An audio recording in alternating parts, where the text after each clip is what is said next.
Hi guys, welcome to life tiles. ఈరోజు మనం మహాధన్వుడు కథ చెప్పుకుందాం. బేతాళ కథ. పట్టువదలని విక్రమార్కుడు చెట్టు వద్దకు తిరిగి వెళ్ళి చెట్టుమై నుంచి శవాన్ని దించి భుజాన వేసుకుని ఎప్పట్లాగే మౌనంగా శ్మశానం కేసి నడుస్తూ ఉన్నాడు. అప్పుడు శవం బేతాళుడు, రాజా, ఈ లోకంలో ఏ ఒక్కరూ అన్ని విషయాల్లోనూ పరిపూర్ణ పాండిత్యం కలవారే ఉండరనే సంగతి ఒక దేశాన్నెళ్ళే రాజుగా నీకు తెలియనిది కాదు.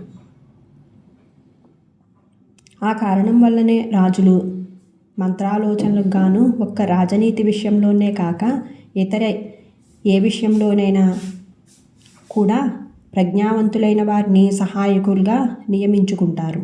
అయితే ఈ సహాయకులు తమ మేధాశక్తికి, అనుభవాన్ని, గ్రంథపఠనంలో గడించిన జ్ఞానాన్ని జోడించి రాజుకు పరస్పర విరుద్ధమైన అభిప్రాయాలు చెప్పే ప్రమాదం ఉంటుంది. అలాంటి పరిస్థితుల్లో ఆ అభిప్రాయాల్లో ఎవరిది హేతుబద్ధమో ఎవరిది కాదో నిర్ణయించుకోగల సూక్ష్మగ్రాహ్యత రాజుకు ఉండాలి. పూర్వం మహాధనుడు అనే రాజు పడిన బాధలకు, ఆ తర్వాత పొందిన సుఖ సంతోషాలకు మంత్రికి ఒక కారణం చెబితే గురువు మరొక కారణం చెప్పాడు. అలాంటి వారెవరైనా నీ ఆస్థానంలో ఉండి నువ్వు అర్ధరాత్రి వేళ శ్మశానంలో పడుతున్న ఇక్కట్లకు కారణం అయ్యారేమో అన్న అనుమానం కలుగుతుంది. నీకు హెచ్చరికగా ఉండేందుకు ఆ మహాధనుడి కథ చెబుతాను, శ్రమ తెలియకుండా విను అంటూ ఇలా చెప్పటం ప్రారంభించాడు బేతాళుడు. ఒకప్పుడు నిషధ దేశాన్ని మహాధనుడు అనే రాజు పరిపాలించేవాడు. ఆయన తన పేరుకు తగ్గట్టే గొప్ప ధనస్సు కలిగి ఉండాలని అనుకుని మంత్రిని పిలిచి, మహాధనుడంటే గొప్ప ధనస్సు కలవాడని అర్థం కదా, ఈ లోకంలో మరే మహారాజు దగ్గర లేనంత గొప్ప ధనస్సు నా దగ్గర ఉండాలి. వెంటనే నేర్పరులను నియమించి మహాభారం కలిగిన మహా గొప్ప ధనస్సును తయారు చేయించండి. అర్జునుడి గాంధీవంలా, శ్రీరాముడి కోదండంలా నా ధనస్సు ప్రసిద్ధి చెందాలి అని చెప్పాడు మహారాజు. రాజంతటి వాడు తలుచుకుంటే కాని పనులంటూ ఏమీ ఉండవు కదా. మంత్రి పిలుపు అందుకొని ఎందరో ధనస్సులు తయారు చేసే కళాకారులు రాజధాని నగరం చేరుకున్నారు. వాటిని కర్ణిక, శంఖం, స్కందం, పల్లవం, లస్తకము అనే 6 భాగాలతో శాస్త్రానుసారంగా నగిషీలు చెక్కిన మహాధనస్సును ఒకదాన్ని తయారు చేశారు. ఆ ధనస్సును చూసి అది అర్జునుడి గాంధీవం అంత బరువు ఉందని, అటువంటి ధనస్సు ఏ మహారాజు దగ్గర లేదని అందరూ ప్రశంసించారు. మంచి రోజు చూసి అల్లెతాడు తగిలించి మహాధనుడు ఆ ధనస్సు ధరించి ఎక్కుపెట్టి చూసి మహాధనుడనే తన పేరు సార్థకమయ్యేలాగా అందరి ఆశీస్సులు పొందాడు. ఒకనాడు మహాధనుడు ధనస్సు ధరించి అడవికి వేటకు వెళ్ళాడు. వేట సమయంలో ధనస్సు ఒక మహావృక్షపు బోదెకు కొట్టుకొని వింటినారి తగిలించే కొటిక బీట తీసేసింది.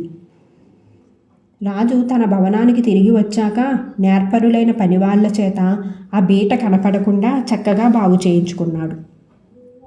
ఈ సంగతి ఆయన మర్నాడు తనకు ధనుర్విద్య నేర్పిన గురువు గారికి చెప్పాడు. గురువు ఆ ధనస్సు పొడవును ఒక ఈనె పుల్లతో కొలిచాడు.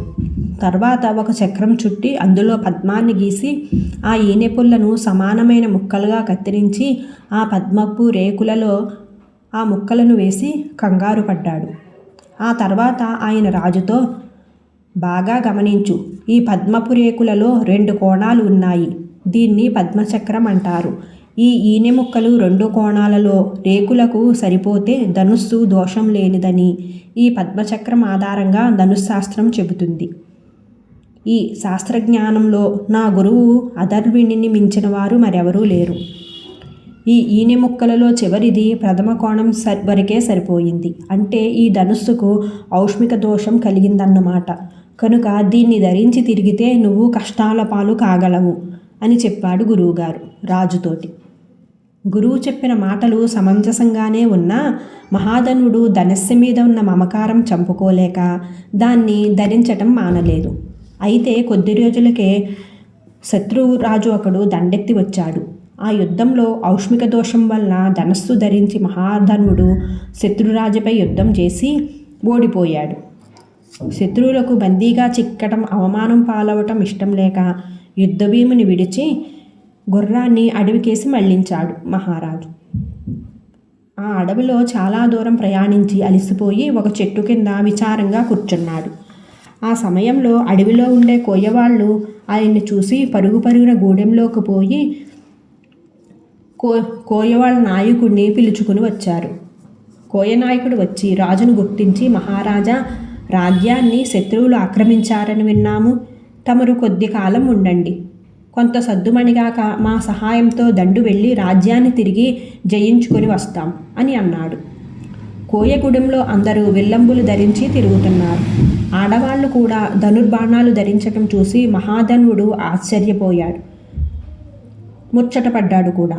ఆయన కోయనాయకుడితో, మీ ధనుస్సులు చాలా చిన్నవిగా ఉన్నాయి. చూడండి, నా ధనుస్సు మోయటం కూడా కష్టం అంటూ చిన్నగా నవ్వాడు. దానికి కోయనాయకుడు వినయంగా, మహారాజా, తమరు ఎరగనిది కాదు కదా, ఈ ప్రతిదానికి శాస్త్ర పద్ధతి అంటూ ఒకటి ఉంటుంది. మా జీవన విధానంలో విల్లు, అంబు తేలికగా ఉండాలి. ఒక రథం మీదో, గుర్రం మీదో, ఏనుగు మీదో ఎక్కి యుద్ధం చేసే మీ ధనుస్సులు మాకు పనికిరావు. మీరనే ధనస్సును మేము ఆత్మరక్షణ కోసం వేటకు ఉపయోగిస్తాం. ధనుర్ధారులన్న బిరుదు మాకు తగదు. మరొక సంగతి, మేము కూడా మాకున్న శాస్త్ర ప్రకారంగానే ధనస్సు చేసుకుంటాం. వాటిలో లోపాలుంటే అవతల పారేస్తాం అని చెప్పాడు కోయరాజు.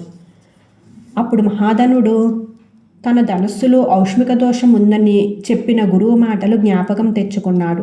ఆ దోష ప్రభావం వల్ల ఇంకా ఆయనకు వదల్లేదు. వారం తిరగకుండానే శత్రురాజు సైన్యం కోయగూడెం మీద కూడా దండెత్తి వచ్చింది. కోయల పరాక్రమం మీద కానీ వాళ్ళ యుద్ధ కౌశల్యం మీద కానీ నమ్మకం లేని మహాధనుడు తన దురదృష్టాన్ని నిందించుకుంటూ అక్కడి నుంచి మళ్ళీ పారిపోయి అడవి దాటి ఒక ఊరి శివార్లో ఉన్న పాడుబట్ట దేవాలయం చేరుకున్నాడు. కొద్దిసేపటికి మహాధనుడికి బాగా ఆకలి వేసింది. ఇక ఆకలి ఓర్చుకోలేని మహాధనుడు దేవాలయం మండపం మీద తిరుగుతున్న పావురాలను పట్టుకోవాలని తన ఉత్తరీయాన్ని విసిరాడు. విచిత్రంగా ఒకప్పుడు నిషధి దేశాన్ని పాలించిన నలమహారాజు కథలోలాగా పావురాలు ఉత్తరీయాన్ని ఎగరేసుకుని పోయాయి. అది చూసి మహాధనుడికి ఉక్రోషం వచ్చింది. ఈ ధనుస్సు దోషం వల్లనే తనకిన్ని కష్టాలన్న కోపంతో ధనుస్సు నుంచి ఒక బాణాన్ని దాపులన్న పెద్ద రాతికేసి కొట్టి ధనుస్సును ముక్కలు ముక్కలుగా విరిచేశాడు. తర్వాత మహాధనుడు బాణం కొట్టిన రాయి ఉన్న ప్రదేశానికి వెళ్ళాడు. రాయి తునాతునకలై అక్కడ ఒక నేలమాళిగ కనిపించింది. అందులో ఉన్న 4 పెట్టెల్లో రత్నాలు, వజ్రాలు, బంగారు కాసులు ఉన్నాయి. రాజు వాటికేసి ఆనంద ఆశ్చర్యాలతో చూశాడు. ఇంతలో కోయనాయకుడు రాజు వెళ్ళిన జాడలు తెలుసుకుంటూ అక్కడికి వచ్చి, మహారాజా, శత్రురాజు మా ధైర్య సాహసాలను, యుద్ధ నైపుణ్యాన్ని చాలా తక్కువగా అంచనా వేశాడు. అడవిలోని గుట్టల మీద, చెట్ల మధ్య అశ్వసైన్యం ఎందుకు పనికిరాదు. ఇక కాలిబంట్ల సంగతకొస్తే, ఈ అడవిలో పుట్టి పెరిగిన మాకు ఒక్కొక్క కోయదాటికి 10 మంది శత్రు కాలిబంట్లైనా నిలవలేరు. శత్రురాజును బందీగా పట్టుకున్నాం అని చెప్పాడు కోయరాజు మహాధనుడితో. మహాధనుడు కోయనాయకుణ్ణి మెచ్చుకుని కోయల చేత నేలమాలిగల్లోని ధనరాశులను పట్టించుకుని హుటాహుటిన రాజధానికి చేరుకున్నాడు. అప్పటికే రాజభవనం దగ్గర మంత్రి, రాజగురువు ఉన్నారు. మహాధనుడు వెంట తెచ్చ ధనరాశులను చూసి మంత్రి ఆయన్ని అడిగి సంగతి తెలుసుకుని, ప్రభు, మీ పూర్వీకుల్లో ధనయజ్ఞుడనే రాజు చాలా యజ్ఞాలు చేశారు. ఆయన ఒకసారి మీరు చూసిన దేవాలయం దగ్గర ఒక యజ్ఞం చేసి పేదసాదలకు పంచిపెట్టగా మిగిలిన ధనాన్ని అక్కడ నేలమాలిగల్లో రహస్యంగా దాచి ఉంచారు. అది కనపడకుండా రాతిని కప్పి వానప్రస్థం వెళ్ళిపోయారని చెప్పుకుంటూ ఉండేవారు. తర్వాత ఎంత ప్రయత్నించినా ఆ మహారాజు వారసులకు ఆ ధనం జాడలు తెలియలేదు. కాలక్రమేణా ఈ విషయం మరుగున పడినా ఈ నిధిని గురించిన సమాచారం తండ్రి తాతల కాలం నుంచి మంత్రిత్వ వారసత్వంగా మా మెదడుల్లో నిక్షిప్తమై ఉంది. ఆ నిధే ఈ నిధని నేను ఘంటాపదంగా చెప్పగలను. మీరు నిజంగా మహాధన్వులు. మీ ధనస్సు కారణంగానే నిధి బయటపడింది అని అన్నాడు. ఇది విన్న రాజగురువు నవ్వి, మహాధనుడు ధనువు విరిచేసిన తర్వాతనే ఔష్మిక దోషం పోయి రాజ్యమే కాక సంపద కూడా లభించింది అని చెప్పాడు రాజగురువు. బేతాళుడు కథ అంతా చెప్పి, రాజా, మహాధనుడి మంత్రి గురువు ఇద్దరికిద్దరూ మేధావులుగానే కనబడుతున్నారు. మంత్రి అభిప్రాయంలో మహాధనుడి ధనుస్సు కారణంగానే ఆయన పూర్వీకుల ధనం నిక్షిప్తం చేసిన నేలమాలిగ బయటపడింది. ఇక గురువు అభిప్రాయంలో ఔష్మిక దోషం గల ఆ ధనుస్సు మహాధనుడు విరిచివేసిన తర్వాతే ఆ నేలమాలిగ కంటబడింది. ఈ మంత్రి గురువుల అభిప్రాయాల్లో ఏది సహేతుకమన్న సందేహం కలుగుతూ ఉంది.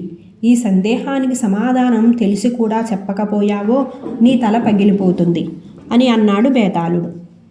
దానికి విక్రమార్కుడు, కాలం పరిస్థితుల ప్రభావమే మనుషులకు కలిగే మేలు కీడులకు కారణం.